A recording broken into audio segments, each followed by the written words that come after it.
Hey everyone, so I've put in my applications for today. I try to apply to at least 30 jobs a day, and I use different websites. So I look at Indeed, I looked at LinkedIn, Glassdoor. I check Charity Village as well for jobs at like Value Village and retail stores. For me, I am definitely trying to focus on a job where I can work in an office or work with a team. And I'm focusing on my strengths, so having good customer service skills, being able to take calls, relay messages, take the complex and make it simple. I have a good amount of experience now working in a startup in Canada, because when I started at Teleperformance, they didn't have all the systems they have in place. So I had to put together policies, I had to put together best practices. I helped with people shadowing me, new hires, and keeping accurate notes. Those are all good transferable skills to take to a new employer. And also I was in a retail environment, so dealing with orders, the problems that come up with deliveries. Sometimes it's theft, sometimes it's just weather affecting products getting there. If there's a storm that impacts the delivery, it could be a driver running late. So I have the ability to speak with empathy with customers, and that is a learned skill. When you're dealing face to face with people, it's a lot easier because you can gauge facial expressions, you can talk to people. Sometimes over the phone or email, it's harder.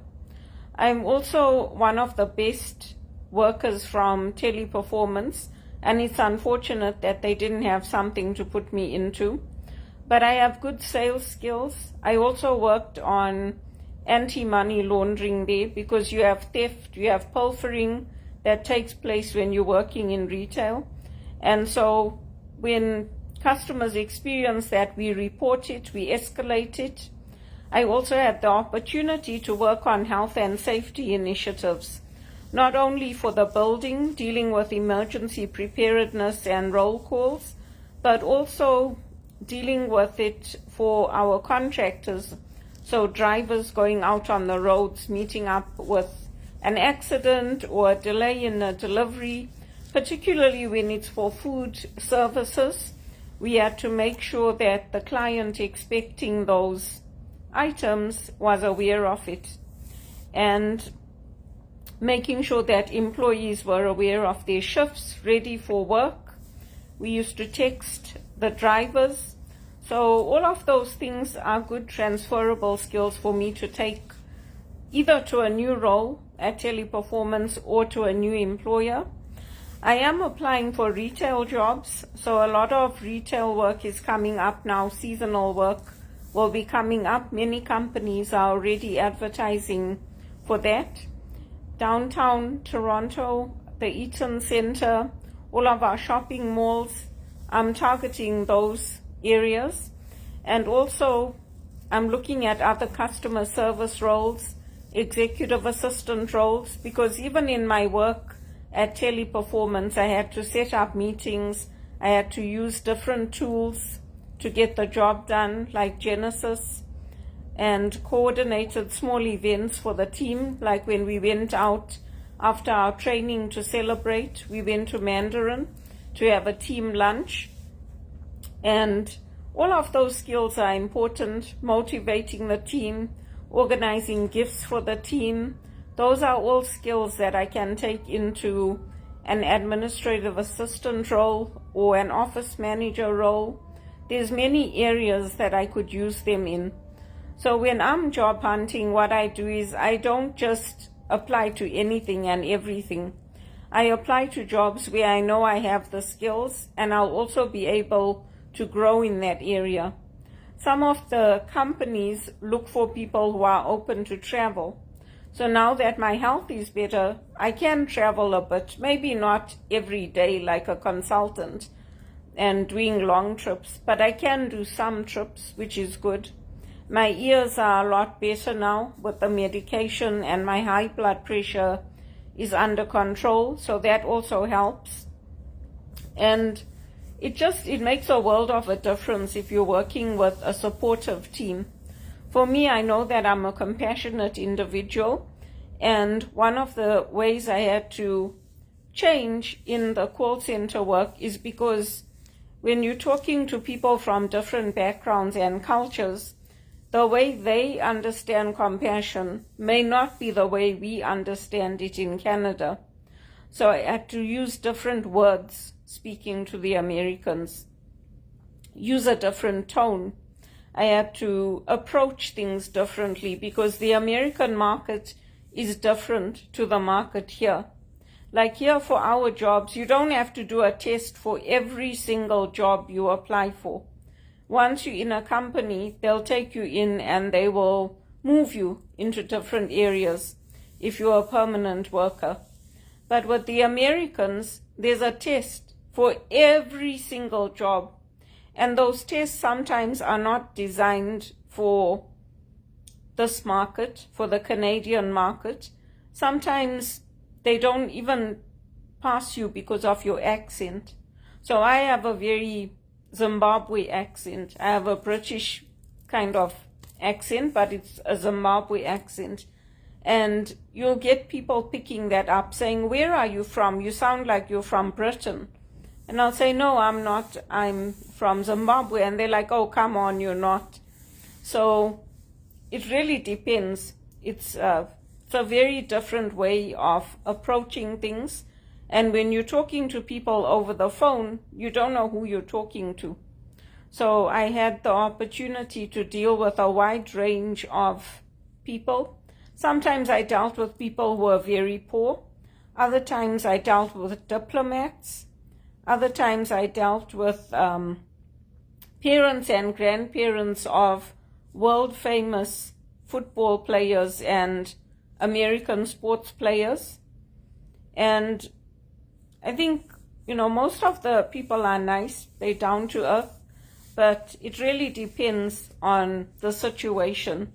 And that's where we talk about having executive skills and dealing with situational occurrences or circumstances that come up. Because you have to change, you have to navigate on the job, and you have to know what to do. For me, I'd like to have a job that is in person. So I'd like to be dealing with people face to face, because it's a different experience compared to sitting on the phones the whole day, dealing with emails the whole day, or chats the whole day. And with the way things are moving now, even when you go on Amazon, a lot of those chat jobs are gone. So when you go onto Amazon, if you don't get your package, you don't deal with a person. There's no more phone number to call.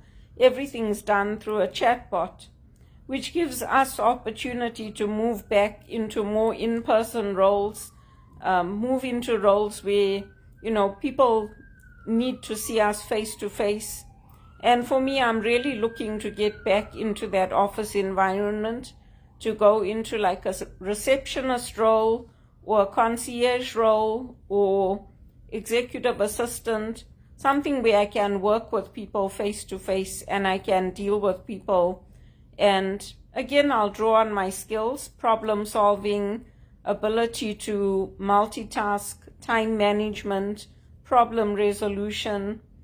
And I also bring project management skills to the table, because I worked in banking for many years, dealing with project coordination, working with stakeholders, both internal and external, organizing small events, and providing that right-hand support to the executive. So I'm hoping that something good is going to come up for me.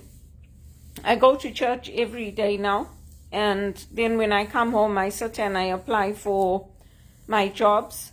When the companies are headquartered in America, what I'm finding is that there's a lot of that same American culture being brought over here. So companies that are big, they'll be providing tests for you to do. And they might be tests on just how you approach things, how you think things through, what your thought process is, and it can be tricky because how we deal with things in Canada may not be the way that they deal with things in America. So that's why we have to have that training, whether it's 4 weeks or 6 weeks or 8 weeks of training before we go onto the floor. They call it production when you are working in a call center, because you have to know how to deal with them, because the majority of the calls are going to be coming from the US. And it's the same thing with in-person. You might have big American companies setting up here in retail, but the way that they approach things, the way that they approach their customers can be very different to the way we approach people in Canada. So again, it comes down to how we think. And I know there's a lot of scoffers out there. There's a lot of people who won't believe me. But until you actually go through the process and you dealing with it yourself, then you won't know. And it's very complicated because in a call center, you might think, oh, it's easy work. You just have to answer the phone and resolve the problem. But it's not that easy, because you might have one call, but you might have 3 different systems you need to pull up. So you'll have your system where you have to take notes and recall, like, what is the customer calling about? What's the situation? What did you do? How did you resolve it? You have to verify all their information. Make sure that it's not a fake person on the other side. Protect the privacy of the customer. Protect their information. You might have 2 or 3 different systems that you need to pull up if you're working on sales to see if there's like a price discrepancy. You'll have to go on the website and see. And a lot of the problems come up with the Americans because they don't put like when the sale is ending. They don't disclose things about when the deadline is for the return, or it's in very fine print, so people get upset. And that's just one situation. Then you have to deal with it. You can see like, okay, how can I help this person? How can I offer appeasements? Can I get a new product out to them? Is it going to arrive in time? What else can I offer them that might be a good alternative for them to look at if that item is out of stock? And sometimes you can do all that and they'll still call their VP of marketing, who's their friend, and tell them to remove you from the job. So just like we don't know who we are talking to, they don't know who they are talking to. They don't know that we master's graduates and MBA graduates and that we have over 20 years of experience working in sales and executive support. They think that it's students. They think that it's people who have no life experience and no work experience that they're dealing with. So that's one of the things that you have to get used to, because on the phone you don't know who you're talking to. And then like for the executive assistant role, again, it's a partnership. So if you don't partner well with the executive, if you don't have a good relationship with them, it's not going to work, because it's a relationship management role. It's not just about completing all the tasks and getting things done. You might have an executive that's all they're interested in, but many of them will, even in the interviews, they'll talk to you about their family, where their family are, their children, and they'll want to know about your life. So do you have elder care? Do you have responsibilities? Are you a family-oriented person? And if you're not willing to talk about that, sometimes they won't hire you, because it's like we're hiring a person. We're not just hiring somebody to complete a task. And that's more Canada focused. If you're dealing with the Americans, it might not be the case. They might just want somebody to do the task and get the job done. In England, too, it's a different culture, because I worked in England for almost 3 years before I came to Canada, and I worked as a legal assistant. I worked in reception roles. I worked in HR officer roles. So over there too, people wanted to get to know me. We went out for drinks after work. We went to the pubs and we did small day trips together. They weren't just interested in me completing a task. And many of the people I worked with are still connected with me. They connected with me on Facebook, on LinkedIn, and they stay in touch with me. Not so much in Canada. In Canada, once you're done, you're done. You don't hear from them again. You'll be very lucky if you do, because they just focused on the task. They're not there to be your friend, and they're not interested in getting to know you. There's very few that are. The Americans, I guess it depends. I had a nice boss from America, Michael Stein, and I enjoyed him. I enjoyed working with him. He used to tell me about his family and he used to keep in touch with me, but he's retired now. So it really depends on, I haven't worked as an executive assistant for an American other than him. And on the camp, I worked at Camp Echo Lake doing office administration. And I enjoyed that. But again, it's a lot of cultural differences, a lot of culture shocks.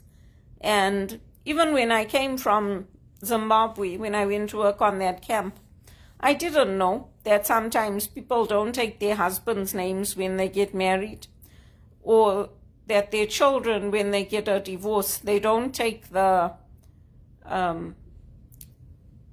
spouse's name. Like sometimes they get a divorce and the children will be put under the mother's name or the father's name, depending on what they agree on.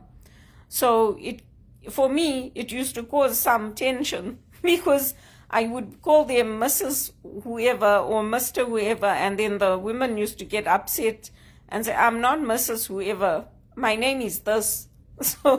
So there's a lot of cultural differences to get used to when you're working with the Americans. It's not as simple as people think it is, especially if you come from Zimbabwe. And with us, we're quite formal. With the Americans, they're quite informal. So there's a lot to get used to, unless you're working for like a private school or a private camp. Like I was on a private camp for the children. But there's a lot of it that comes in that's cultural, that we have to adjust to and that we have to learn. And here it's a numbers game, because before you could put your resume in and then call the companies, follow up on your application, try to get a meeting with the HR managers or the business leaders. Today you can't, so it's a numbers game. You just have to apply to as many jobs as you can. If there's job fairs and you're able to go, then you go. For me, I mentored people through TRIAC, through Access, and JVS. So I sent all of them my resume because they help people to find jobs. So I told them that I mentored people through you many years ago, and now I'm looking for a job. So if you have openings where you need people to help with resumes, with deportment and grooming, interview preparation, then please consider me, because I can help in those areas as well. I did that for Newman Center here in Toronto. So I hope something good comes up for me, and I did send out my link to try to fundraise for our family, because obviously I don't have an income. I don't have any work right now, and I was hoping by now something would have fallen into place. I did have recruiters reach out to me, and they've presented me for different opportunities that they're working on. But again, it's a waiting game. So when that opportunity comes, I have to be ready. And that's why for us here in North America, you can't sit around. Like if you are at home, you're busy upgrading your skills, you're taking courses, you're going out, you're trying to socialize. Because when that opportunity comes, you want to be ready. You don't want to say, okay, now I need more time to upgrade my skills, because they don't give you the time to do that. Some companies do train you, like Teleperformance, they have good training, but many of them do not. So that's where I'm at in my job search, and that's what I'm doing. And yeah, it's good to get up early because then the clock change doesn't affect you. For us as adults anyway. For the children it does. But if you start waking up an hour early, then when the clock change happens, it's like you're used to it already. So we'll see. My mother is supporting me getting another job, and she has always supported me working and our family. I don't want to be dependent on the state. I don't want to be homeless. I don't want to be on welfare. And so I'm hoping and praying I get a good job soon. If you look at my LinkedIn, you can see that I'm a responsible person and that I'm somebody that's reliable. Like everybody who worked in the call center, the anxiety gets to you and the pressure gets to you, but they give you quite a lot of sick days because they know how stressful it is. And many people are fortunate. They stay a year or two and then they move on. And that's the teleperformance model. They want you to stay a year or two and then move on because it's a flat structure organization.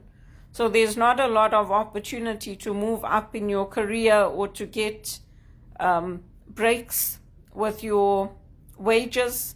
The wages are very, very poor and very, very low.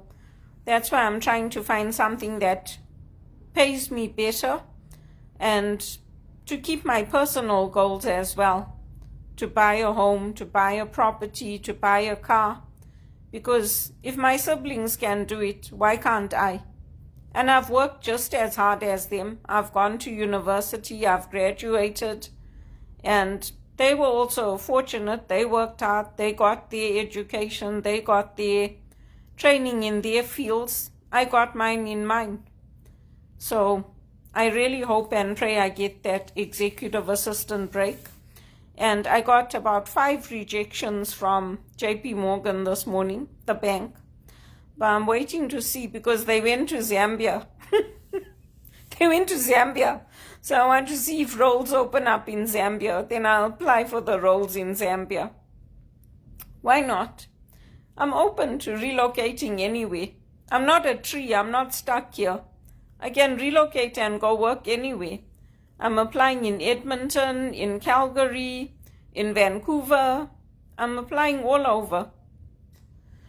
So let's see. Hopefully God opens that door for me soon. And if Triad can help and Access and the Career Edge, all of these places that I helped, career foundations, then it will be good for me because I help people through them. And now I need that help. I need to get a job and I need to start working and get an income coming in. If anyone wants to help financially, please do contribute through that link, that GoFundMe link that I set up, or else you can send money to me through PayPal.